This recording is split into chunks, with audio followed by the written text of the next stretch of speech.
ভাই উঠেন প্লিজ, এগুলোর তো কিছু নাই, আর ভাই উঠেন না প্লিজ। তারা দুজন আপন ভাই, দুজনেই নিজেদের পরিচয় দেন সাংবাদিক হিসেবে।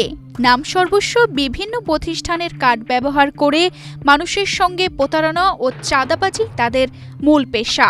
এরই ধারাবাহিকতায় একটি চালের গুদামে চাঁদাবাজি করতে গিয়েছিলেন তারা। তবে এবার আর পার পাননি।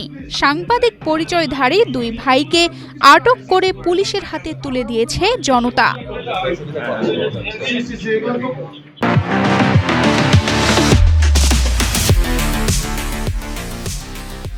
নামধারী দুই সাংবাদিক আটকের এ ঘটনা নাটোরের সিংড়ায়। সাংবাদিক পরিচয় ব্যবহার করে দুই ভাই হাফিজুর রহমান ও উজ্জ্বল হোসেন দীর্ঘদিন ধরেই এলাকায় নানা ধরনের প্রতারণা ও চাঁদাবাজি করে আসছিলেন বলে অভিযোগ। ৬ আগস্ট বুধবার সিংড়া পৌর এলাকার একটি চালের গুদামে গিয়ে রিপোর্ট করার ভয় দেখিয়ে চাঁদা দাবি করেন।